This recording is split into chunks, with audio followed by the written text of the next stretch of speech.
Welcome to the vlog with Gul Bukhari. खुशामदीद। मेरे vlog में आज सबसे पहले ट्रिब्यून की हेडलाइन है जी, प्राइम मिनिस्टर नवाज शरीफ। ये उनकी इलेक्शन का स्लोगन होगा, कैंपेन का स्लोगन होगा। यहाँ पे मैं आपको इस खबर पे आने से पहले आपको चंद वीलॉग्स याद कराती हूँ और अपनी पेशगोइयाँ याद कराती हूँ। एक वीलॉग मैंने किया था 10-11 दिन पहले, जिसका शायद टाइटल था फौज का फैसला तब्दील और जो इलेक्शन है वो टाइम पर होगा।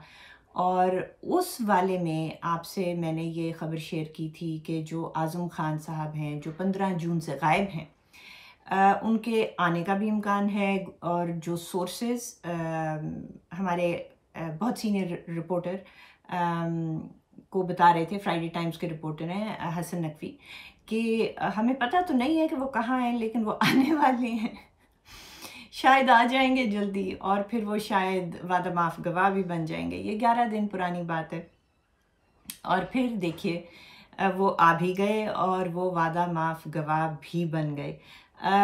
तो ये 11 दिन पुरानी बात है, बिल्कुल वैसा ही हुआ। अच्छा, अब राना सना साहब ने एक बयान दिया है जो कहता है कि ये किसी दोस्त के घर थे अज खुद, और सोच विचार कर रहे थे कि मैंने क्या करना है, कैसे करना है। सॉरी टू से जी, मुझे कुछ ख़ास यकीन नहीं है राना सना की बात पर। और अगर आज़म खान साहब भी ये बात कर रहे हैं तो फिर उनकी बात पे भी यकीन नहीं है, क्योंकि सोर्सेज बताते थे कि जी हमें नहीं पता कहाँ है, लेकिन आने वाले और जब आ जाएंगे तो एक बयान भी देंगे, इमरान खान के ख़िलाफ़ गवाही भी देंगे। तो जिन लोगों को पता ही ना हो कि आज़म खान साहब किधर हैं, वो ये ऐसी वैसी बातें कैसे कर सकते हैं। बहरहाल, तो ये किसी न किसी इदारे के पास थे जहाँ पे इनके आगे इनके ऑप्शंस रखे गए होंगे। और इवेंचुअली होता ये है कि जब बंदा कुर्बानी पे खुद चढ़ने लगता है तो वो समझता है कि बेहतर ये है कि अगले को धक्का दे दो खड्डे में, उसमें खुद गिरने से बेहतर है। तो यही काम उन्होंने किया है और ये आपके सामने आया। और अभी अभी इनका जो बयान सामने आया है वो सिर्फ साइफर वाले साजिश के हवाले से सामने आया है, लेकिन इनका शायद पूरा बयान या जितनी भी गवाहियाँ इन्होंने देनी है वो अभी पूरी नहीं है। मेरा ख्याल है ये बाकी केसेस में भी देंगे। अच्छा, उसके बाद पूरा 1 महीना पहले मैंने एक और वीलॉग किया था जिसमें मैंने आपको बेसिकली PMLN के प्लान्स का बताया था कि खैबर पख्तूनख्वा के हवाले से उनके क्या प्लान्स हैं, कि वो बहुत मुतहरिक हैं इस दफ़ा।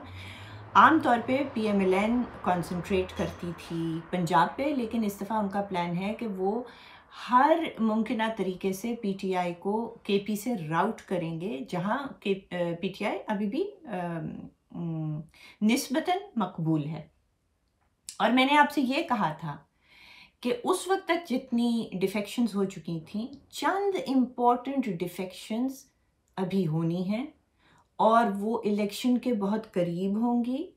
और उसमें मैंने नाम लिया था ख़ुसूसन परवेज़ खटक साहब का। और 2 दिन पहले आपने देखा कि परवेज़ खटक साहब ने किस किस्म के बयानात दिए इमरान खान के ख़िलाफ़। तो सारा कुछ बड़ी अच्छी बात है कि जो इतलात मिलती रही हैं और जो एनालिसिस होता रहा है वो it is turning out to be quite good. तो वो भी हो गया। अब वापस आ जाते हैं ट्रिब्यून की स्टोरी पे। ये बड़ा इंटरेस्टिंग है। इसी तरह अब मुझे वो वाला वीलॉग मिल नहीं रहा, लेकिन जिसमें मैंने आपसे अर्ज़ किया था कि 9 मई हो जाने के बाद नून लीग ने, पार्टी ने एक सर्वे कराया था, और उस सर्वे करा लेने के बाद उन्होंने ये कैलकुलेशन की थी कि वो जनरल इलेक्शन में तकरीबन 100 नेशनल असेंबली की सीटों में से 105 के करीब सीटें पंजाब से ले लेंगे, और फिर बाकी यानी दूसरे सूबों को मिलाकर दूसरे सूबों से 15 से 20 सीटें लेने की उनको उम्मीद है, उस सर्वे के मुताबिक, कि मैंने आपको काफ़ी हफ्ते पहले बताया था। और फिर मज़ीद इंडिपेंडेंट्स जो उनके साथ मिल जाएंगे और जो रिज़र्व्ड सीट्स होंगी उनकी जनरल पे डिपेंडिंग, वो सारा मिला जुला के जी they are expecting 140 सीटें in the National Assembly, which is short of a simple majority. ये कहा था आपसे, उससे भी बहुत पहले मैं आपसे कहती रही हूँ कि ये पीडीएम नुमा नहीं, कोलिशन हुकूमत ही बनेगी, जिसमें most likely largest party PMLN होगी, सिंपल मेजॉरिटी बेशक ना हो, और इनके सर्वे ने यही बताया था।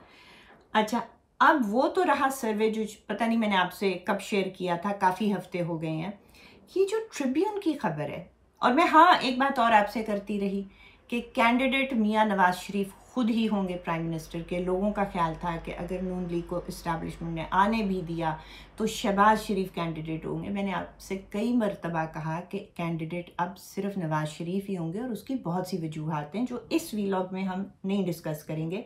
लेकिन ये जो आपको 140 का नंबर मैंने उनके सर्वे पे बेस्ड बताया था, आज देखें कि जो ट्रिब्यून की खबर लगी है उसमें एक तो उन्होंने अपना स्लोगन रिवील किया है जो मैं आपसे जिक्र करती रही हूँ, और दूसरी बड़ी इम्पॉर्टेंट बात उन्होंने की है कि वो नेशनल असेंबली में 125 जनरल सीटें टारगेट कर रहे हैं। ये एग्जैक्ट वही नंबर है जो मैंने आपसे जिक्र किया था।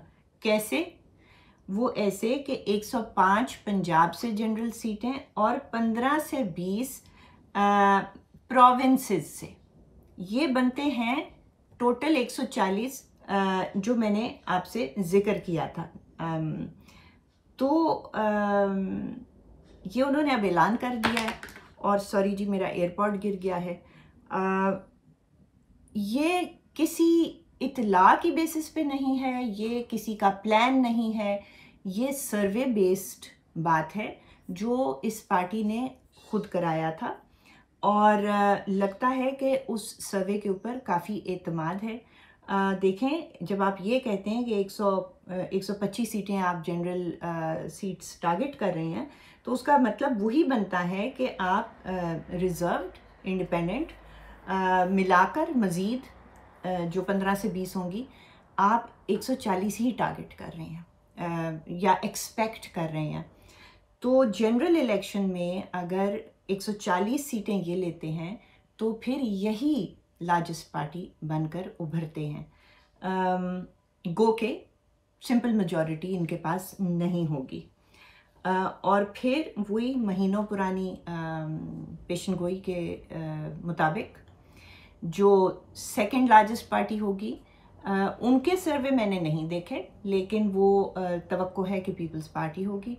और अगर यही शक्ल उभरी तो प्राइम मिनिस्टर न सिर्फ नून लीग का होगा, वो मियां नवाज शरीफ होंगे, और प्रेसिडेंसी जो है वो पीपल्स पार्टी को जाएगी।